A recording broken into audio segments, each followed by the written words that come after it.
Ako si Maria at ito ang aking kwento.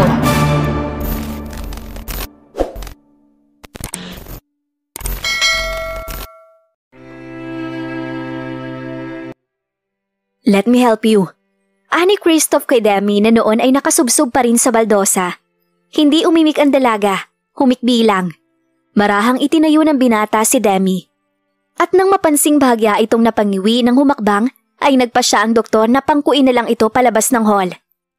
Idiniretso niya ang dalaga patungo sa may poolside ng hotel, kung saan kakaunti ang tao, bago ito marahang inilapag sa lounge chair.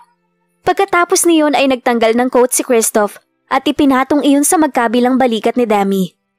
Demi was sobbing uncontrollably. Hindi niya akalaing mapapahiya siya ng ganun sa harap ng maraming tao. Kung bakit ba naman kasi pinasayaw-sayaw pa sila ni Christoph ng kung sino. Lalo tuloy siyang nataranta. Idagdag pa na kalat talaga ang kanyang isip nang muli niyang makita sina Max at Vera na nag-uusap ng malapitan. Alam niya, siya na dapat ang kusang umiwas sa ganon. But she cannot look away. Her heart doesn't want to look away. Her heart continued to long for Max, the man who will never be hers. Lalong humagulhol si Demi sa naisip, naawa sa sarili. Sigurado, pag-uusapan siya sa buong GDC bukas. Ang babaeng nagkalat sa anniversary party. Mabuti na lang at wala na siya sa loob. Baka madagdagan pang mga kamalasan niya. Salamat na lang kay Christoph na bumuhat sa kanya paalis ng party. She owed him this time again. Marami na siya talagang utang sa doktor. Kailangan niyang bumawi rito sa dami ng kabutihang ginawa nito sa kanya. Maya-maya pa, lumuhod si Christoph sa isang tuhod bago inilislis ang damit ni Demi upang makita ang paa nitong umiika. There's a slight swelling on your left foot, Demi. Sandali lang, ikukuha kita ng ice pack para maagapan ng pamamaga. Anang doktor. Subalit bago pa man makaalis ang doktor, ay inabot ni Demi ang braso nito. Salamat, Christoph. Hindi ko alam ang gagawin ko kung hindi kita kasama ngayon.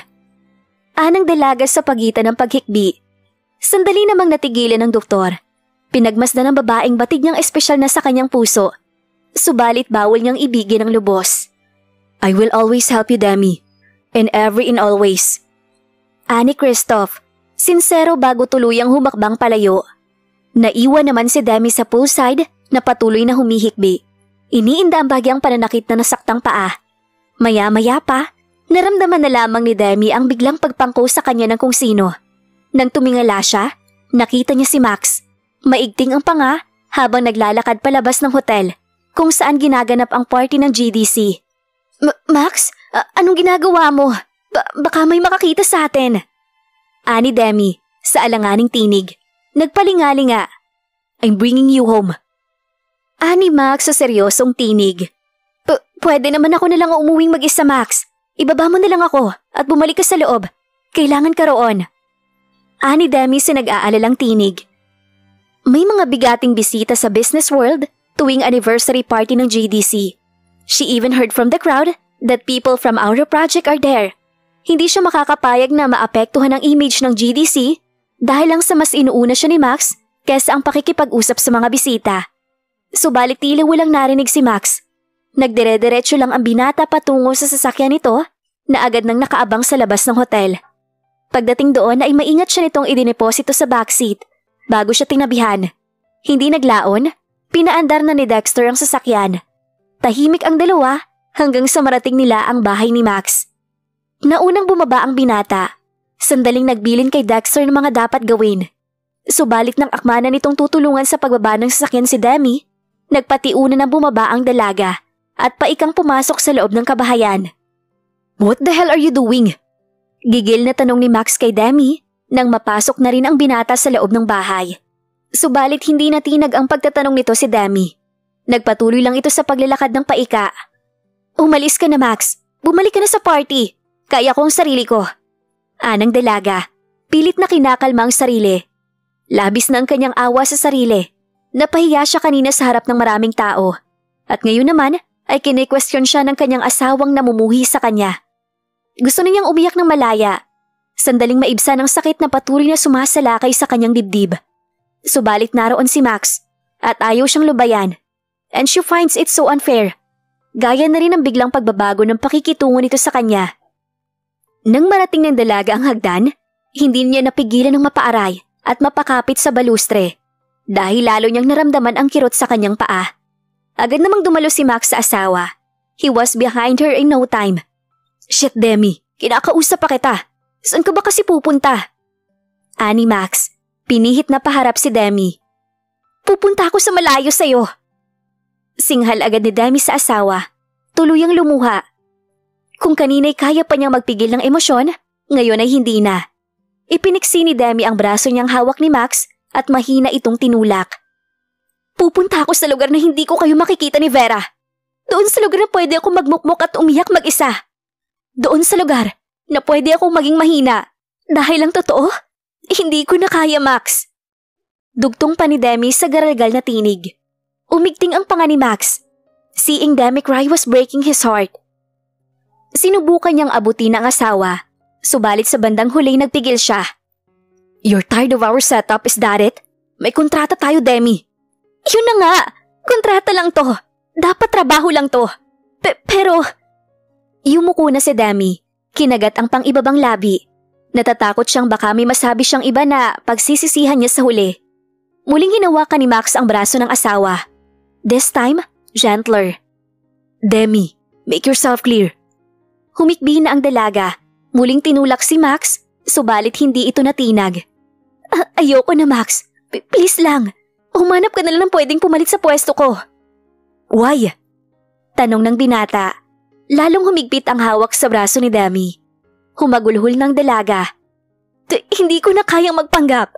Hindi ko na kaya. Kasi ang totoo na ang nararamdaman ko sa iyo, Max. Nagawa ko na ang bawal. Mahal na kita. Parusahan mo na lang ako at palayain." Hindi na natapos ni Demi ang nais sabihin nang bigla siyang hapitin ni Max sa bewang at walang sabi-sabi nitong inangkin ang kanyang mga labi. He kissed her with aching hunger, almost bruising her lips, but she doesn't care. She wanted that too. Nagpatuloy ang halik hanggang si Max mismo ang tumapos niyon. Tumingin siya ng mabuti sa kanyang mga mata at malumanay na hinagod ang kanyang mga labi gamit ang kanyang hinlalaki. "Mayroon akong aaminin. Gusto kita, Demi. So much that I ask na lumayo sa akin dahil hindi ko na makontrol ang aking sarili pagdating sa'yo." Deklara ni Max. Max? Naguguluhang sambit ni Demi. "I have a new proposal, wife. Let's keep the present real, as long as it lasts." Ani Max. Demi smiled through tears, emotions still overwhelming her. Ilang sandali pa, tumango ang dalaga. Pahayag na ako, Max. Pahayag na ako sa gusto mo." Muling inangkin ni Max ang labi ni Demi. Iyon ang simula. Hindi alam ni Demi kung gaano katagal siyang hinalikan ni Max o kung paano niya nagawang gantihan ang mapupusok na halik nito. Ang tanging alam ng dalaga ay nalulunod siya. Nalulunod siya sa iba't ibang sensasyon na dulot ng halik na yun ni Max. Mga sensasyong nagpapasidhi sa kung anong pangangailangan ng kanyang katawan na alam niyang ang tanging si Max lamang ang makakapagbigay. Maya-maya pa, marahang binitiwan ni Max ang asawa at sandali itong pinagmasdan. Demi was catching her breath and her addictive lips were parted slightly. A delectable torment for him. "Max?" she called, warming his heart even more. His name rolling from her mouth sounded so right, like a caress, a temptation, a torture all rolled into one. Oh, she could ask him the world at that moment, and he'd give it to her without thinking twice. Demi had him captured. Hook, line and sinker. At that moment, he's done. Tapos na siyang magpanggap na wala lang si Demi para sa kanya. Tapos na siyang magsinungaling sa sarili na ang lahat sa kanila ay kontrata lamang. Pero ang totoo, gusto niyang totohanin ang relasyong meron sila. Had long been wanting to be real between them. But he slowly shook his head. He doesn't want to think right now. Nothing else mattered at that moment, but just him and Demi. Masuyong hinaplos ng binata ang pisngi ng asawa, and she instantly blushed. Oh, how he wished she can see how beautiful she looked right at that moment. Maya-maya pa, "Come with me." Ani Max bago marahang binuhat ang asawa patungo sa music room. Agad niyang iniharap si Demi sa salamin na naroon bago tumayo sa likuran nito. "Look how beautiful you are, love." Ani Max, masuyong pinaglandas ang kamay niya mula sa leeg ng dalaga hanggang sa braso nito. Hindi na napigilan pa ni Demi ang mapasinghap dahil sa matinding sensasyong dulot ng ginawa nito. Maya-maya pa, naramdaman niya ang mga labi nito sa kanyang leeg at gumawa ng maliit na halik doon. Napapikit na si Demi. Inabot ang batok ng asawa bago tuluyang sumandal sa dibdib nito. The little kisses were creating tiny ripples of fire on her skin, making her ache for him more. Nag-aapoy sa pagnanasa ang mga mata ng asawa at hindi malaman ni Demi kung matutuwa siya o matataranta. The anticipation was killing her, and yet, she cannot help but feel scared for she had never been with anyone before. That's right, love. Open your eyes. Remember tonight how I gave it to you good when I brand you as mine. Bumagsak si Max sa gilid ng sofa, his heart racing like her as their bodies rode down the high flames of their shared ecstasy. Maya-maya pa, muli siya nitong hinalikan sa labi at ngumiti. Stay here, I'll get you a towel. Mag-shower muna tayo bago natin gamutin yung sprain mo. Anito bago naglakad palabas ng silid na walang pakialam kahit walang saplot, uncaring if he is back naked. Nag-init ang pisngi ni Demi pagkatapos. Naibigay na niya ang lahat-lahat niya kay Max. Wala na siyang itinira sa sarili. Sana sapat na ang lahat ng yon upang tuluyan siyang mahalin ito. Thank you for gracing this occasion with your presence, Mr. Jones and Mr. Smith. We at GDC, we're really looking forward to meet you. Ani Thomas matapos makiupo sa table ng mga bisita mula sa Aura Project. Thank you, mister. What's your name again? Sorry, I didn't catch your name. Ani Mr. Jones. Pilit ang ngiti. Lumawak ang ngiti ni Thomas. Inilahad ang mga kamay sa mga bisita. I am Mr. Tomas Guerrero, Mac's uncle, and one of the board of directors of GDC. Pagpapakilala ng matandang lalaki sa sarili. Nice to meet you, Mr. Guerrero. Ani Mr. Smith, lumawak na ang ngiti. Glad that it was you who Max sent here in his place. I heard he has a family emergency. That's why he needed to go. He said his grandmother is in the hospital. Anang bisita. Sandali namang napadta si Thomas sa sinabi ng kausap. Hindi niya alam na naospital ang biyuda ng kanyang tiyuhin. Lalong lumawak ang ngiti ng matandang lalaki. Time is really in his favor this time. Naisip niya kapag kuwan ay muling magsalita. Yes, a family emergency. Max is very filial. You see, he doesn't budge when it comes to a family. Even throwing business relation for him is easy. Ani Thomas, sumimsim ng alak sa hawak na champagne flute. Sandaling nagkatinginan sina Mr. Jones at Mr. Smith. Sabay ding ibinalik ang mga tingin kay Thomas kapag kuwan. What do you mean by that, Mr. Guerrero? Ani Mr. Jones.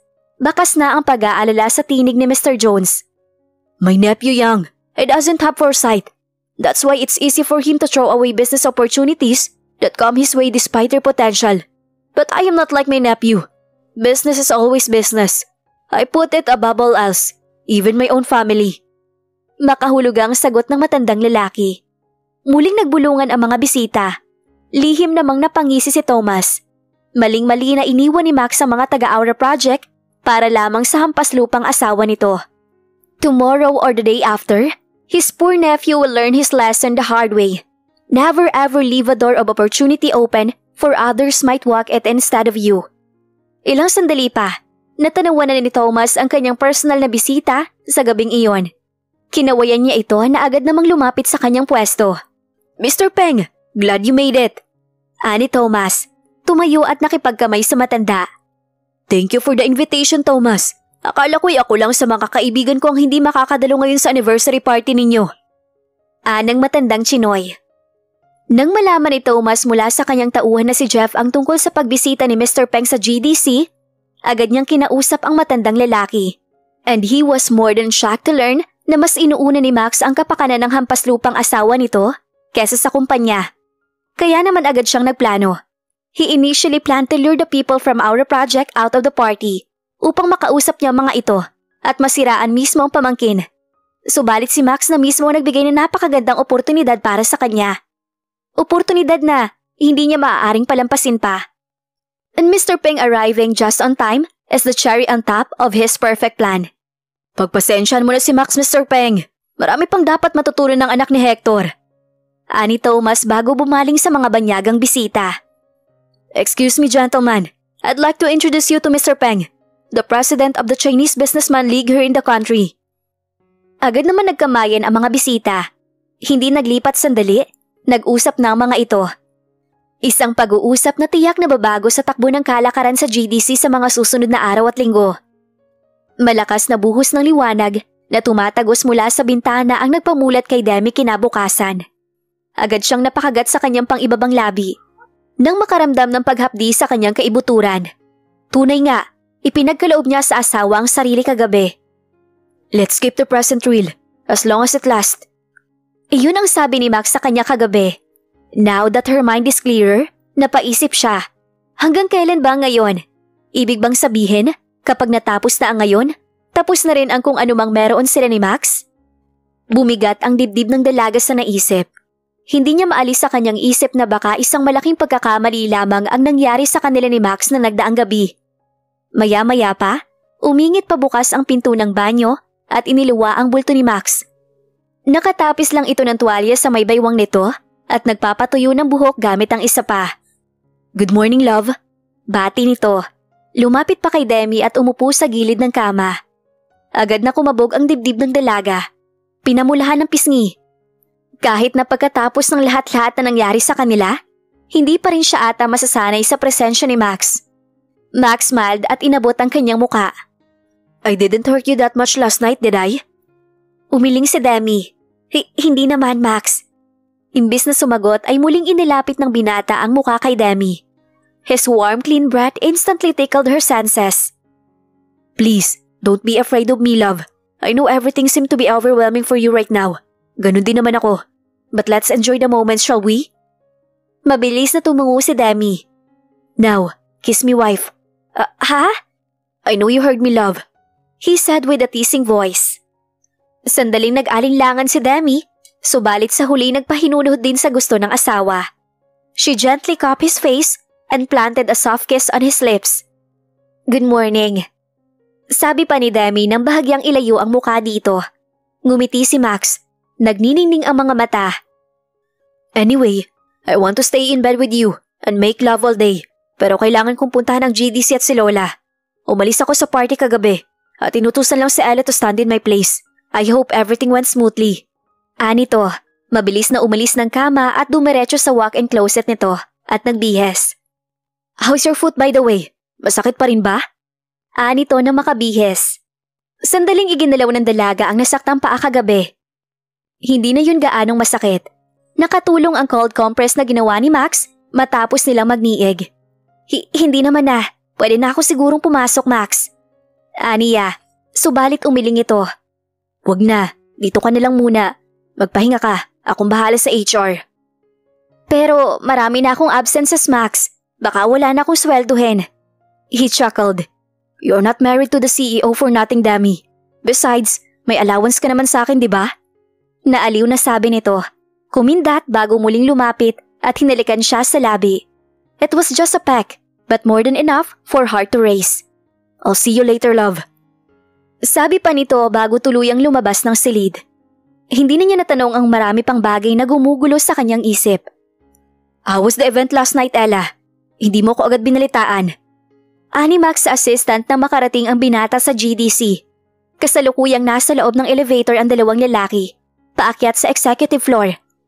Maayos naman po ang party, sir. Siniguro kong nag-enjoy ang mga bisita. Kaya lang ano? Anang binata, salubong ang mga kilay na bumaling kay Ella. Kaya lang, maaga pong umuwi ang mga bisita from our project. What? Why? Hindi mo ba ibinigay sa kanilang regalo ko? Naghanda ng regalong espesyal na alak ang binata kagabi para kina Mr. Jones at Mr. Smith. He specifically instructed Ella to only serve the drink to the guest. I tried, sir. Kaya lang pagdating ko, nagpaalam na rin sila agad. Ang sabi nila may appointment pa raw silang iba. Nagmamadaling paliwanag ni Ella. Appointment? At almost 9 in the evening? Nagtatakang tanong ng binata. Umiwas ng tingin si Ella. Sandaling nag-alinlangan bago. Kausap nila sina Sir Thomas at Mr. Peng pagdating ko sa event kagabi, sir. Mr. Peng? Paano siyang nakapasok sa event kayong hindi naman siya imbitado? I told you that a dozen times, haven't I? Gigil na sabi ni Max. Kumuyom na ang mga kamay. Ayaw niyang isipin, but he's having a bad feeling about last night. Kinausap ko po ang operation. Ang sabi nila, si Sir Thomas daw po ang nag-imbita kay Mr. Peng. The old man is your uncle's personal visitor last night. Mahigpit daw po na nagbilin si Sir Thomas sa security team na kapag dumating si Mr. Peng ay papasukin agad sa hall. Napabuga ng hininga si Max. Malaki ang kanyang hinala na alam na nang tiyuhin ang kasong isinampa niya kay Carlo Chua. Umagang-umaga, subalit potensyal na problema agad ang sumalubong sa kanya. But he must not be swayed. Hindi yun ang unang pagkakataon na sinabutahin ng tiyuhin ang kanyang mga plano. Para lang mapatunayang hindi siya karapat-dapat sa kanyang posisyon. Call the hotel. The one where we book Mr. Jones and Mr. Smith. Tanungin mo kung nakaalis na sila. Kung hindi pa, magpadala ka ng lunch invitation. I will personally apologize to them for what happened last night. Ani Max bago nagpatiunang lumabas ng lift nang bumukas iyon sa executive floor. Right away, sir. Ani Ella, mabilis na sumunod sa boss. What about Doña Criselda, sir? Hindi niyo po ba siya pupuntahan sa ospital? Pupunta ako after I talk to the Aura Project people. Ani Max, pumasok na sa kanyang opisina. For the meantime, call Dr. Hidalgo. Ask him about Lola's condition. Agad na tumango si Ella bago nagmamadaling lumabas ng pinto. Umupo naman ang binata sa swivel chair nito bago nagbuga ng marahang hininga. Pakiramdam niya ay bugbog na siya sa trabaho kahit nakararating pa lamang niya sa opisina. Ngayon siya nagsisisi na hindi niya pinapasok sa opisina ang asawa. He needed someone to take the chaos away inside his head. He needed Dami's calm. Oh, his sweet and innocent Dami. Napamura ang binata at napapisil sa pagitan ng kanyang mga mata nang maramdaman ang mabilis na reaksyon ng kanyang katawan para sa asawa. Oh, he still wanted his wife. Make love to her over and over until they couldn't both lift a finger. One night is not enough to satiate his need with Dami. At ipinapangako niya, matapos lang ang lahat ng kanyang mga kasalukuyang problema, babawi siya rito. He will treat her right, like any husband would to their wives. But for now, GDC and his grandmother comes first. Binuksan ni Max ang kanyang laptop at nagsimulang sumagot ng emails. Ilang sandali pa, muling bumukas ang pinto ng opisina ng binata at iniluwa ang bulto ni Ella. Sir, nakausap ko po si Mr. Jones. They are accepting your invitation for lunch. Umpisa ng assistant. That's good. What about Lola? How is she? Nakausap ko na rin po si Dr. Hidalgo, sir.